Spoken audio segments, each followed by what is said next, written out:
José Geraldo Vegete de Siqueira nasceu no dia 12 de julho de 1934, na Fazenda Sueca, em União dos Palmares.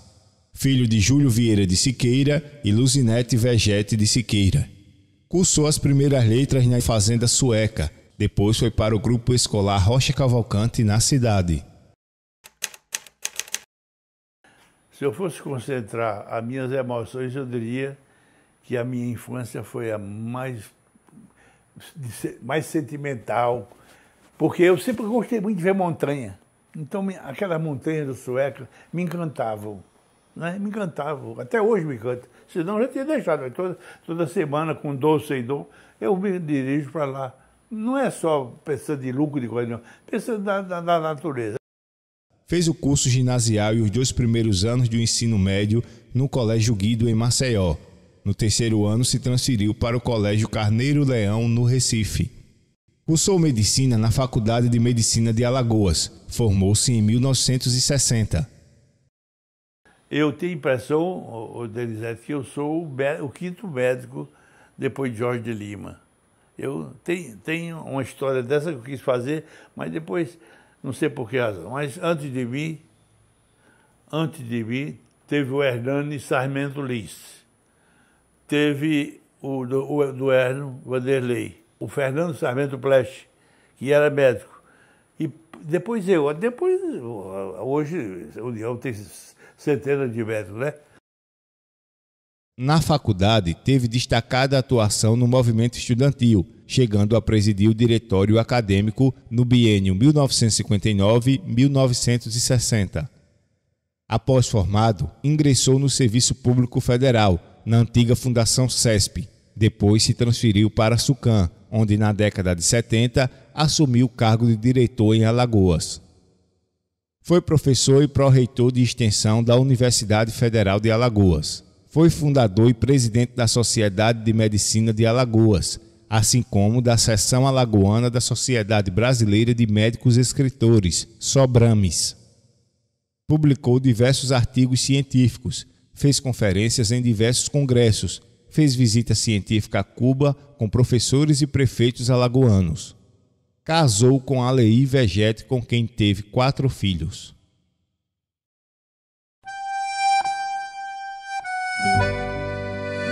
Meu avô materno chamava-se Paulino Vegete e o meu bisavô era italiano, veio no século passado, chamava-se Giovanni Antônio Vegete, de Sapri, da Itália, em 1862. Eles chegaram no navio Marco Polo, navio chamado Marco Polo. O meu bisavô veio chamado do governo de Pernambuco para fazer agricultura, ele tinha uma boa informações agrícolas, ele veio para uma cidade que eu não sei, uma cidade de Pernambuco.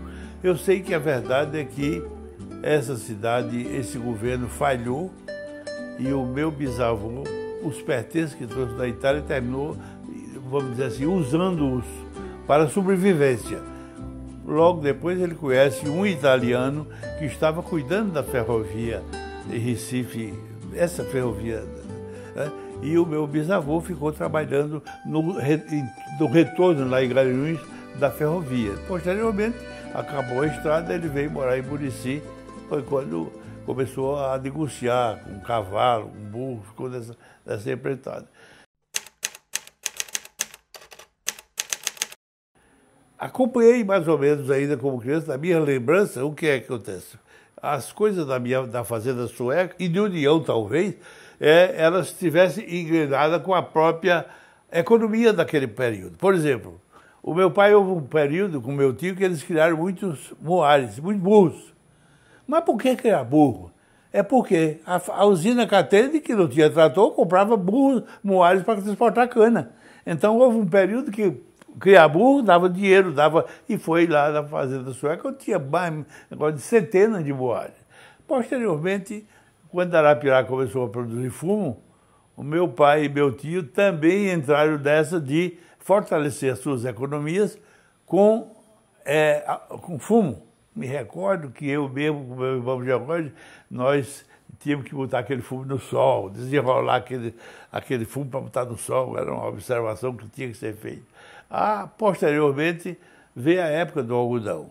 E aí meu pai e meu tio passaram a ser os maiores produtores de algodão do município de União dos Palmares. Infelizmente, além da quebradeira das usinas, os tiares de algodão, começaram a aparecer as doenças do algodão, o bicudo, e isso fez com que a economia acabasse também. Houve um período também que a fazenda sueca passou a produzir café, meu avô, ele gostava de produzir café, até que a coisa centralizou na agropecuária. Não? Ficou na agropecuária, aquela coisa, pouca produção de cana, nós tivemos, meu pai e meu tio foram os grandes produtores também de cana de açúcar para a usina Lajinha. Né? A usina Lajinha só não, a usina Lajinha e também Santa Clotilde.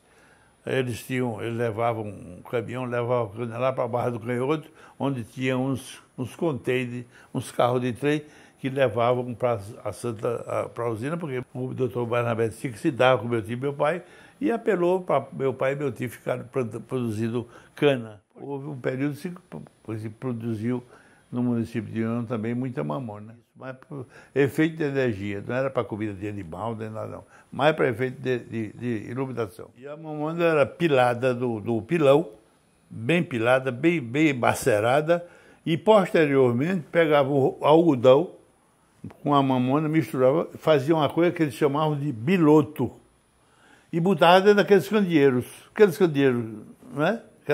Botava lá dentro, o rolo lá para dentro e tocava fogo. Era uma fumaça horrorosa. Eu me recordo que eu levava o troço daquele para o quarto para estudar, botava na cabeceira da minha cama. No outro dia chegava no espelho, estava com 2 canais nasais pretos da fuligem, né? Respirando aquela porcaria durante uma hora. Mas isso era usado em praticamente todas as casas. Todas as casas das fazendas não tinham querosene, com a dificuldade. Era usado isso, mamona, como combustível para iluminar as casas, as coisas. Depois apareceu aqueles de pressão e tal, né, lá mesmo na fazenda, meu pai comprou logo um troço daquele e passou. Mas na guerra houve a proibição e houve o uso disso. Nasci em 34, na guerra eu tinha 11 anos, 10 anos. E a notícia que eu tive é que meu pai e meu tio foram convocados, porque eles fizeram tinha instruções lá em União dos Palmares. Né?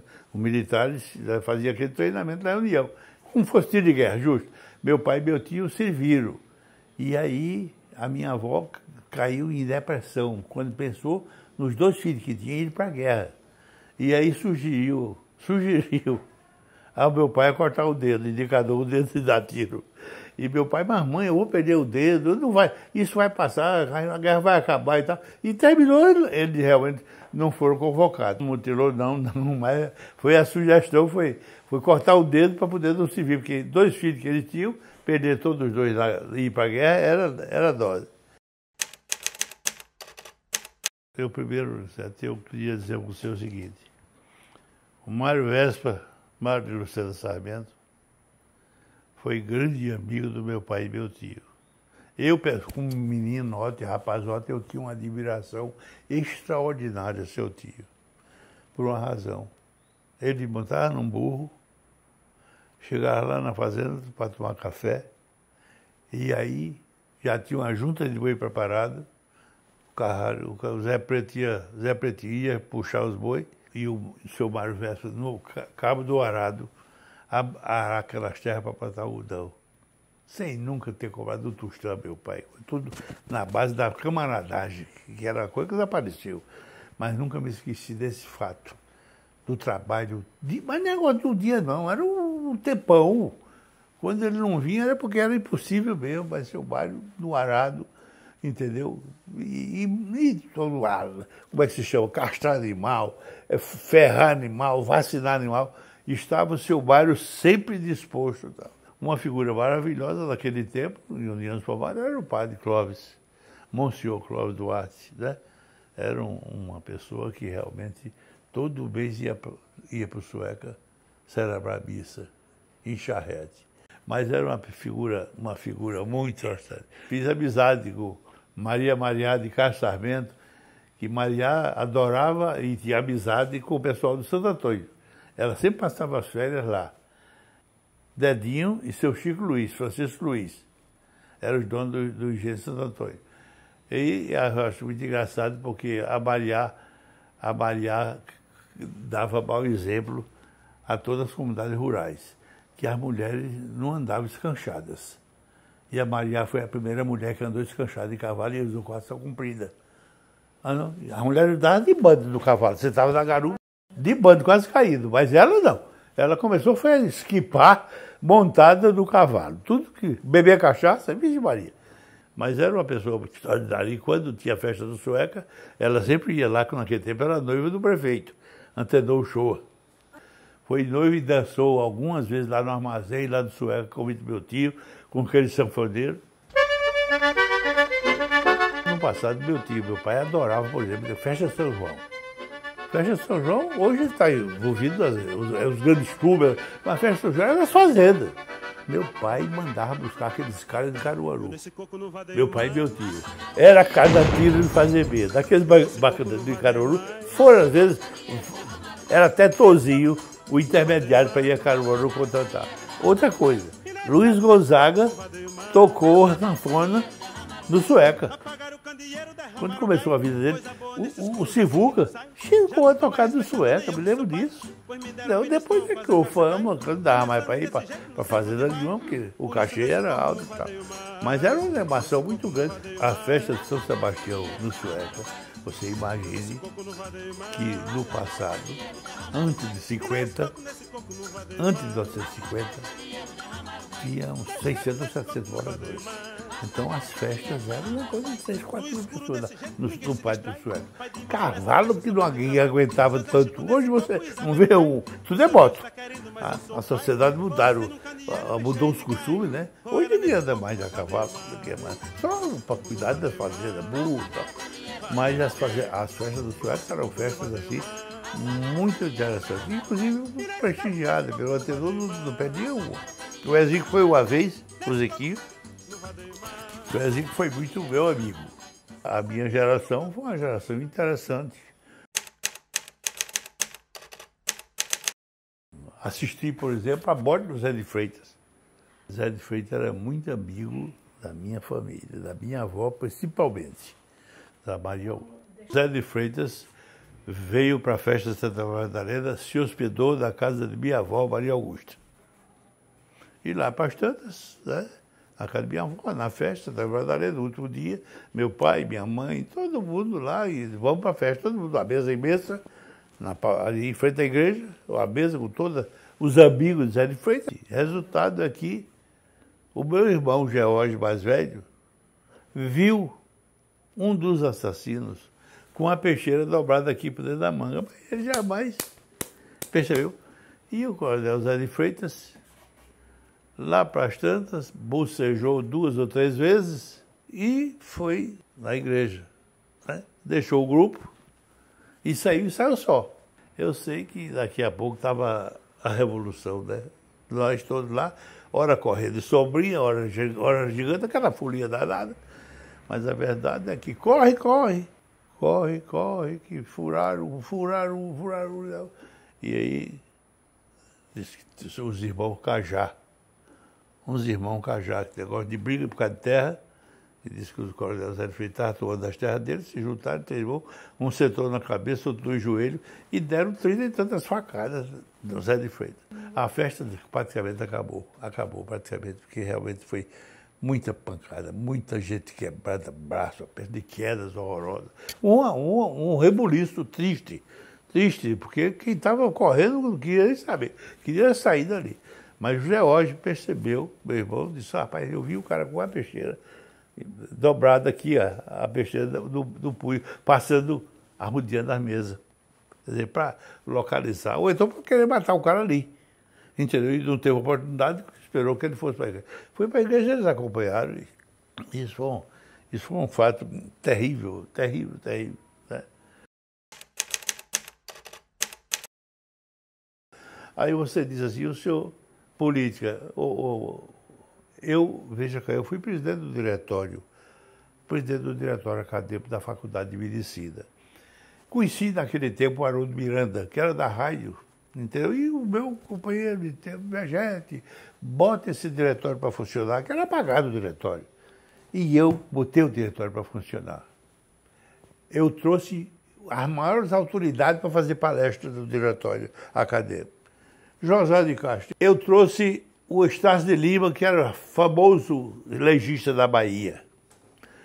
Eu trouxe o maior comunista que tinha chegado aqui, por isso paguei o preço de não ser secretário de saúde, porque eu trouxe o Otávio Brandão para fazer palestra. Como ele era comunista, ficou registrado na minha ficha de estudante, como eu era de esquerda. Eu trouxe o Fernando Ferrari, que era candidato à presidência da República, para vir fazer palestra aqui. Quer dizer, o diretório passou a ter uma fama extraordinária. Quer dizer, politicamente, eu era um nome respeitado. É tanto assim que eu, quando fui eleito presidente da Sociedade de Medicina de Alagoas, por 2 vezes, eu fui eleito, e depois fui fazer mestrado em Belo Horizonte, e fui reeleito lá em Belo Horizonte. Isso é um fato incomum. Se a gente fora do Estado, ser reeleito. Eu fui reeleito presidente, os meus colegas me reelegeram eu lá em Belo Horizonte, porque eu todo mês vinha para uma reunião aqui, saía de Belo Horizonte e vinha presidir uma reunião. E me filiei ao MDB. O Zé Costa, Moura Rocha, Frei Vegete, Renan Calheiro. Minha mulher não me deixava realmente eu alimentar a ideia de ser candidato a deputado. Mas eu já deixei de ser candidato a deputado estadual em Neópolis, Sergipe, onde eu elegi Lorival Batista, deputado federal, que depois foi governador do estado, me chamou para ser secretário de saúde em Sergipe. Mas aí o Lameia adoeceu e eu fui dar assistência ao Lameia. E Lameia chegou aqui e disse ao Arnaldo Braga: Arnaldo, eu não sei, rapaz, esse cara me deu assistência médica tão grande em Aracaju e vai ser secretário do Lorival. Chama esse homem para aqui, ele vai ser o meu secretário. E me convidou para ser secretário. Mas, posteriormente, eu raciocinei. O coronel Josias Scioli já tinha me queimado, dizendo que eu era estudante de esquerda, do diretório, trouxe o Abraão, aquele rolo que eles contam. Mas aí eu fui, francamente, chegar para o governador Lameia Filho. Lameia, eu vim lhe agradecer o convite. Eu não posso ser seu secretário de saúde. Mas não pode por quê, doutor? Porque o seu genro chama-se Manuel Gomes de Barro e é inimigo da minha família União e não fica bem. O que é que o Lameia fez? Mandou o professor Ebigato me convidar para ser professor catedrático de parasitologia da Escola de Ciência Médica que tinha acabado de fundar. Não aceitei. Agora, apoiei a Freire Vegete para prefeito, tá? E a Freire, achava ela uma boa pessoa. A Cristina, para mim, maravilhosa mulher. A mulher de Afrânio, para mim, é uma pessoa excepcional, a Cristina. Ainda hoje tem um prestígio mais do que muita gente pensa em União. Que elegeu a Frente de deputado estadual foi Geraldo Vegete, viu? Divaldo Luiz já morreu. Mas o que aconteceu? Divaldo chamou o Cláudio Davino, que era secretário de Cultura, disse: Cláudio, quem é esse Frente de Vegete? Cláudio disse assim: por quê? Ele disse: rapaz, esse cara com esse terceiro deputado vai votar de Maceió. Como? Se esse cara, a única coisa que é presidente do Rotary União, ou Lions, uma coisa dessa. O Cláudio Davino, não, Divaldo, mas isso, quem deu essa votação a Freire foi o Geraldo Vegete, esse primo dele, que tem uma repartição que tem 970 funcionários da Sucam. A Sucam tinha 900 funcionários, e eu era líder da Sucam. Meus funcionários gostavam de mim. Quem não gostava, porque era malandro. Mas os homens de bem da Sucam me apoiavam, me botavam no céu. Agora, eu realmente nunca acreditei muito em política também, viu? Eu sempre achei tudo meio malandro e tal, né? Então foi por isso que eu não fui, mas eu tive uma base forte. O diretório da Faculdade de Medicina me deu uma projeção no estadual todo, porque eu inclusive criei um programa, O Céu é o Limite. O Céu é o Limite, todos os estudantes de engenharia, direito, medicina, foram para a rádio para fazer um programa e ganhou a Teixeira Leal o prêmio. O Céu é o Limite, cada pergunta difícil, o Antenor ganhou um prêmio e eu ganhei a taça do diretório e a Clímax deu uma geladeira para o diretório. Porque eu não fui político, porque a minha mulher fazia objeção. Eu respeitava muito a minha mulher porque eu achava que ela tinha razão. Mas Geraldo, você é bom demais para estar metido com essa canalha. Você é um homem sério. E isso tudo me inibia. Aí batia lá a União, da Baldeia Freio, né? E eu realmente, o Major Luiz queria também que eu fosse candidato, né? Que eu me filiei ao PL no tempo do Major, me filiei ao Partido Libertador. Fui viajei com o Major, fazer comício no interior. Depois que ele se elegeu, eu nunca lhe pedi nada. Saí, fiz concurso lá em Sergipe, por a Fundação CESP, e depois da Fundação CESP briguei com o meu chefe, que era Arnaldo Braga, e aí fiquei no Departamento Nacional de Endemias Rurais, depois SUCAM.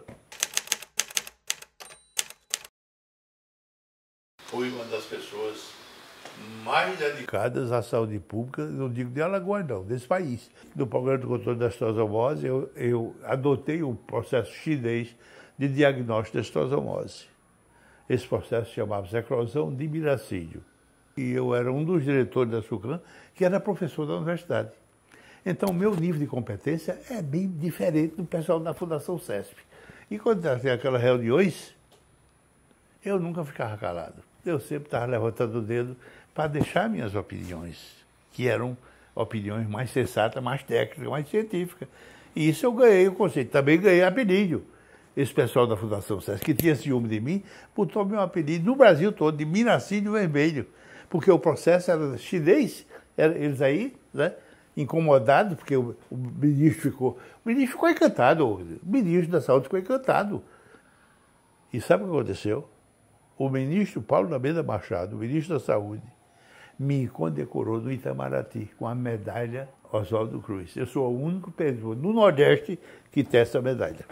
Eu sou a única pessoa, entendeu, no Nordeste que recebeu uma medalha no Itamaraty, dada pelo senhor ministro Paulo da Beda Machado, pela introdução de uma técnica que acabaram depois que ele morreu. Por sinal, tem um fato muito engraçado, vou lhe contar. O Solon Camargo me telefonou: Vegete, está tudo certo para o ministro, tá, mas você providenciou, a bomba está funcionando? Está funcionando. Olha, Solon, eu consegui que o ministro fosse de Galaxy. Eu consegui que no S Príncipe o Galaxy dele para levar o ministro, em vez de levar nessas caminhonetes fedidas da BHC e a DTT. Resultado, isso foi mais ou menos 11 horas da manhã, 10h30. Quando foi 3h30 para 4 horas, me chega um sargento, 2 cabos e um soldado do ACOME. Doutor, o comandante mandou pedir o carro para levar lá para o quartel. Meu, inocentemente, digo: o senhor assina o documento aqui, eles assinaram o documento. Eu mandei para o quartel. O Juninho fazia o NPR, o filho de George.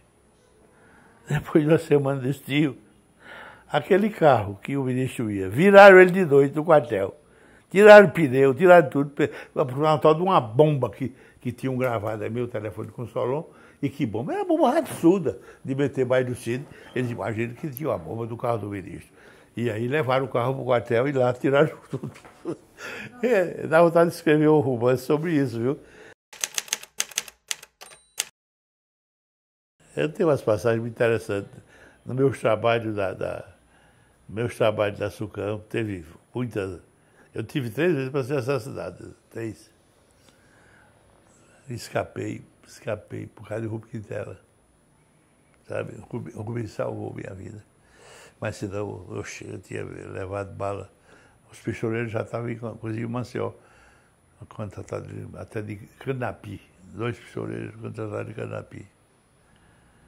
Porque eu dei uma advertência a um funcionário que era graduado, era dentista, mas malandro, não chegava atrasado. Então, e eu reclamei uma vez e deu uma suspensão dele, uma punição besta.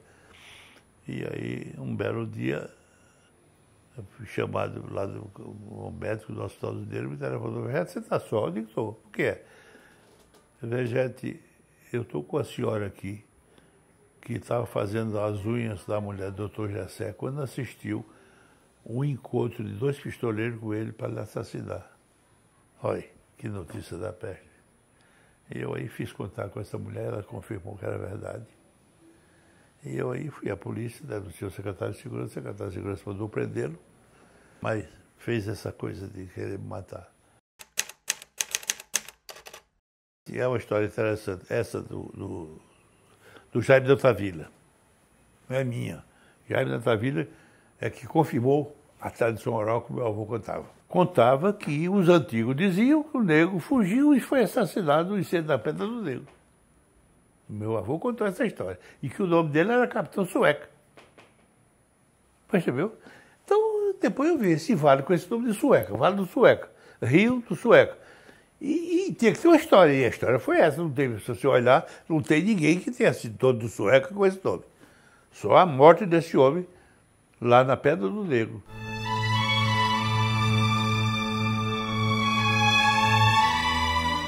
Tive uma vida equilibrada, me casei, gostava imensamente de minha mulher, estou sofrendo. A solidão para mim tem sido uma doença. A solidão da minha mulher, que minha mulher me amava. O que eu sonhava, ela via resolver. Né? Era uma solidariedade extraordinária. E eu realmente gostava dela muito, muito, né? 57. 57, entre casado e namoro.